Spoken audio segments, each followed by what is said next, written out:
La Iglesia Evangélica Pentecostal Las Acacias presenta para ti un mensaje de reflexión y cambio, una palabra actual que impactará tu vida.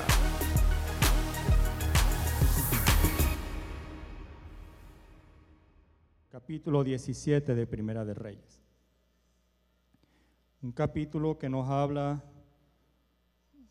de dos vidas y de una realidad.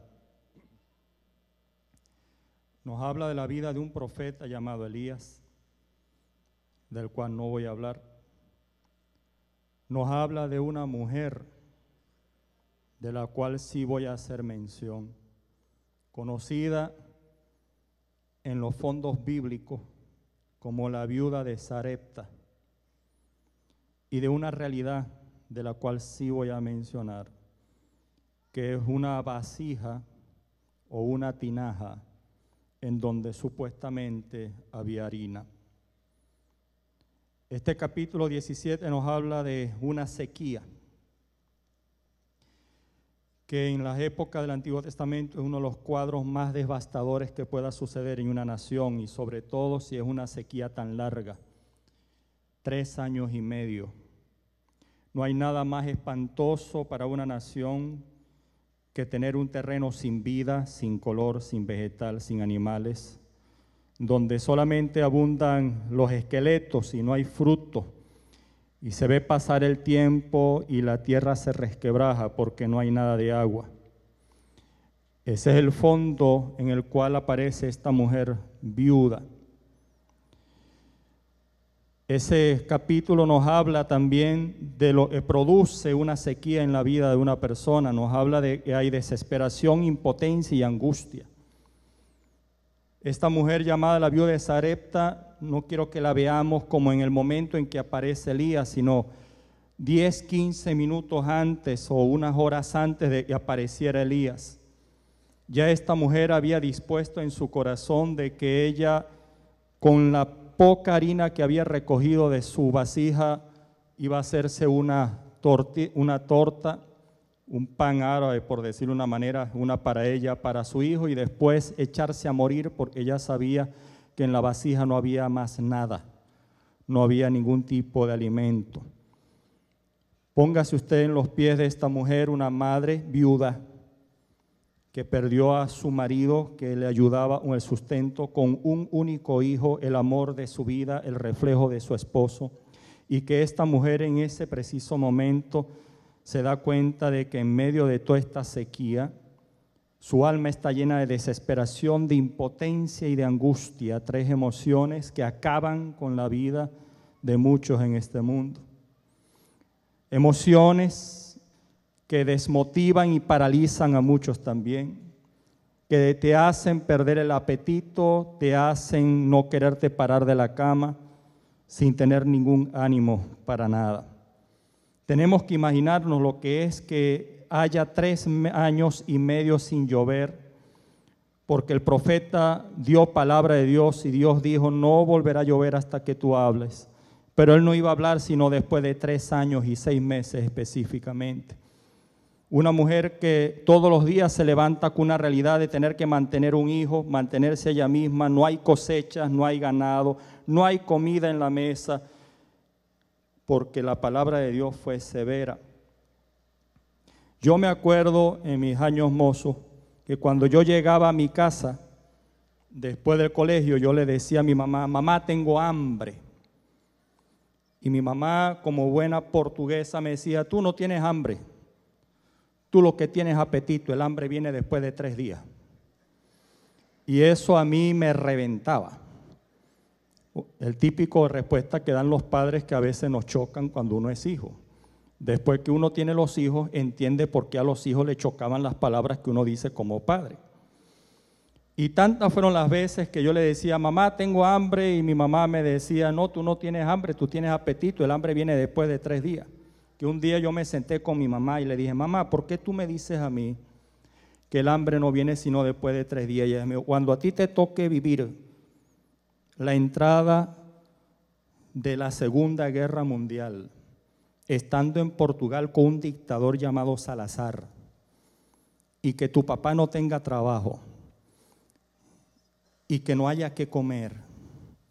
Y que resulta que tu papá y yo, para la boca de 5 de tus hermanos, recibían al mes 50 gramos de mantequilla, 4 huevos, 80 gramos de azúcar, 2 latas de sardina y una hogaza de pan.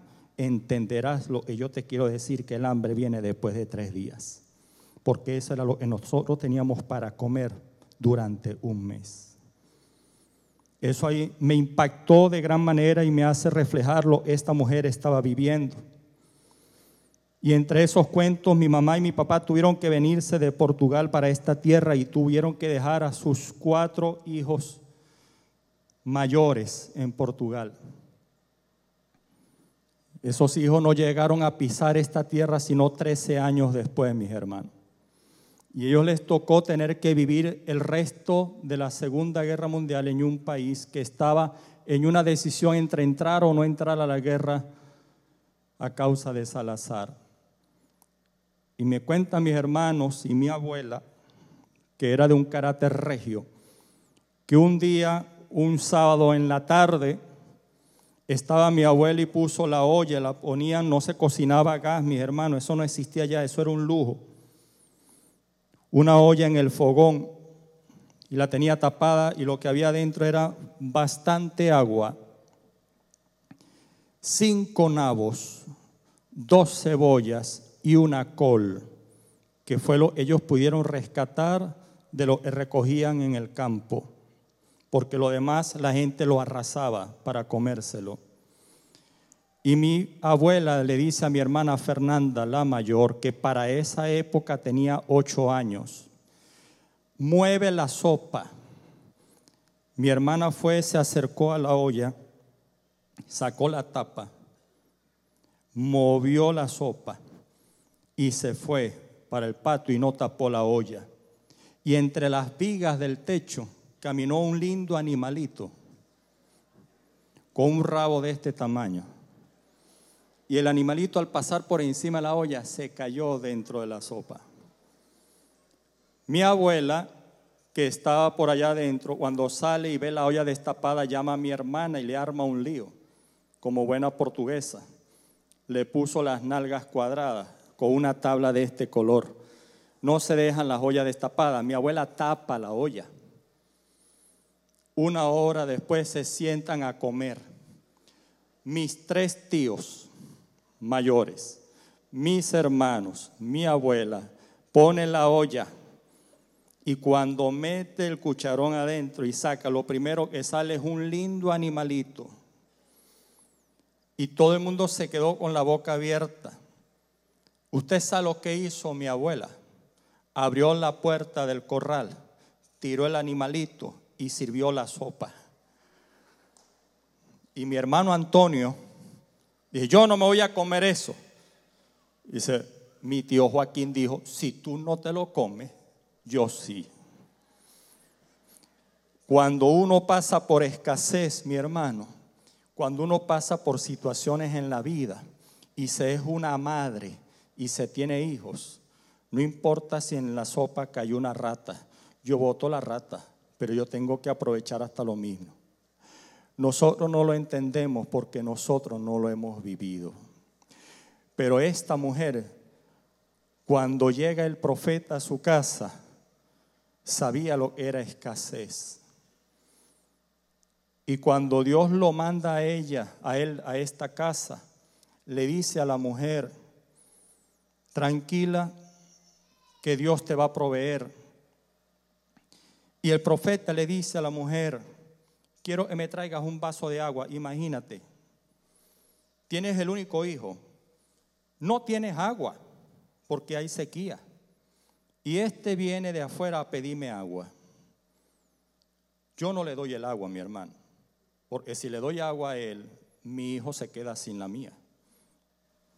Y esta mujer con fe fue y le dio el agua. Y este hombre, como buen profeta de Dios para la época, entiéndase lo que voy a decir, pareciera un conchudo de los que hoy en día uno a veces se encuentra.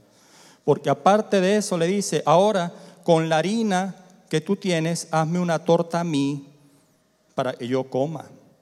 Esta mujer le dice, hombre de Dios, Yo acabo de meter la mano en la tinaja, entiéndase, un cántaro más o menos que le llegue a usted a esta altura, con un orificio de este color, y que usted tuvo que meter la mano hasta el fondo para poder rasguñar el fondo y con eso sacar un puñado de harina. Y eso es lo que a mí me queda. O sea, la mujer está completamente segura que ahí en esa tinaja no hay más harina. Pero el profeta le dijo, hazme la torta a mí, que después Dios te va a dar a ti. Lo increíble es que la fe de esta mujer fue tal que le dio el vaso de agua al hombre y le hizo la torta al hombre. Pero quiero que entiendas una realidad. Después que Elías se come la torta, a esta mujer le toca tener que tomar una decisión. Yo ahí tengo una vasija que yo sé que ahí no tiene nada, porque lo que yo tenía allí se lo acaba de comer este hombre. Y Dios me dijo a mí que la harina no iba a escasear. Por lo tanto, me toca enfrentarme al temor de saber que en la tinaja no hay harina y creer que yo voy a encontrar harina allí. Acto seguido la mujer va, se acerca a la tinaja, saca la tapa y ¿qué cree usted que ve la mujer? ¿Full de harina? No, el mismo hueco oscuro y no ve harina. Lo impresionante es que esta mujer se atrevió a creer más allá y metió la mano. Y cuando metió la mano se dio cuenta que hasta donde le llegaba el brazo no hay harina. Pero tuvo que volver a inclinarse hasta fondo. Y fue allí que se dio cuenta que había puñado de harina para ella en esa mañana. Cuando Dios dice que la harina no escaseará, no te está diciendo que tú vas a encontrar un día en la mañana la tinaja con la vasija full. Te está diciendo, yo voy a probar tu fe y te voy a obligar a que tú tengas que acercarte a esa tinaja todos los días, en los desayunos, en los almuerzos y en las cenas, y meter la mano hasta fondo para que tú veas que yo, el puñado tuyo para ese día, lo tengo para ti.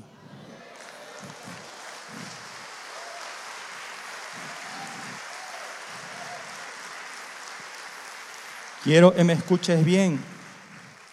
Quiero que escuches bien. 1275 días, 3 años y medio.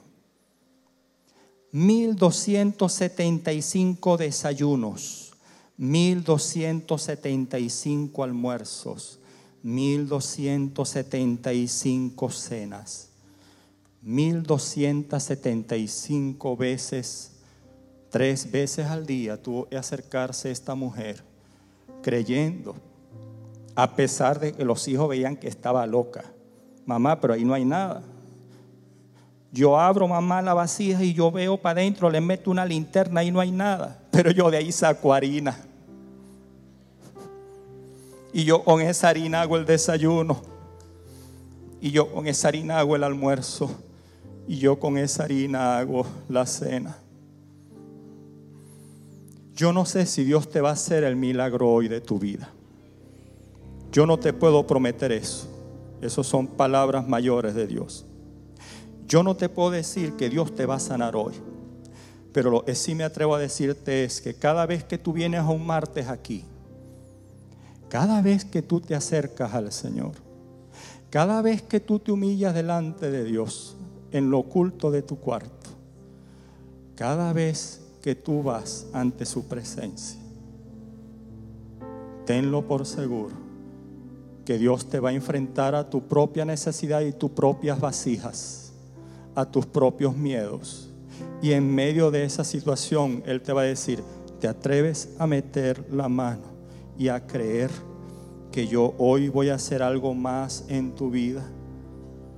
Y cada vez que tú bajas y oran por ti, y cada vez que tú vas y crees, es que tú le estás diciendo al Señor, Señor, yo sé que en la tinaja no hay nada, pero yo me estoy atreviendo a creer que hoy va a haber harina para mí.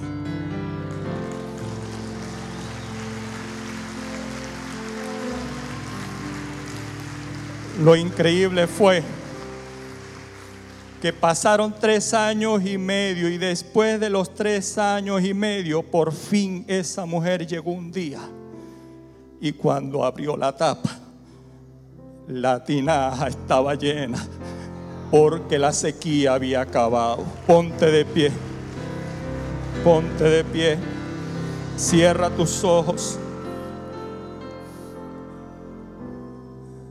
con tus manos alzadas.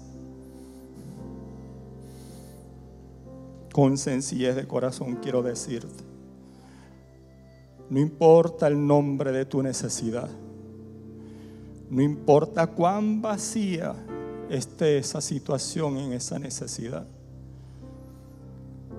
acércate hoy creyendo de que vas a agarrar tu puñado de harina de gloria y de presencia de Dios para tu vida. Y si ayer no podías extender la mano, hoy sí la vas a extender, y a lo mejor mañana la vas a levantar aún más arriba. Si ayer no hablabas, hoy vas a balbucear, y mañana a lo mejor empieces a hablar. Lo que te quiero decir es, no bajes tus expectativas, no importa lo que te diga la realidad y la vasija te indique que no hay harina. Si Dios dijo que la harina no escaseará, Él así lo hará y dará el puñado de gracia, de misericordia y de consuelo para ti hoy en este día. Si no tienes consuelo, permítete y mete la mano en la presencia de Dios y encontrarás el puñado de consuelo hoy para tu vida.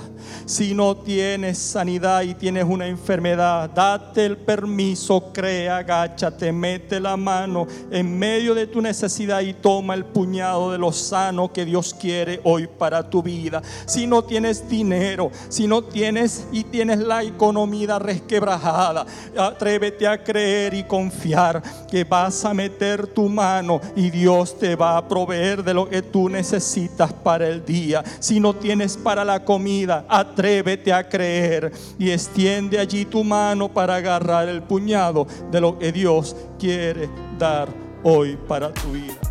Fue el mensaje de la palabra de Dios de la Iglesia Evangélica Pentecostal Las Acacias. Si deseas adquirir este material, puedes llamar al teléfono 213-7031.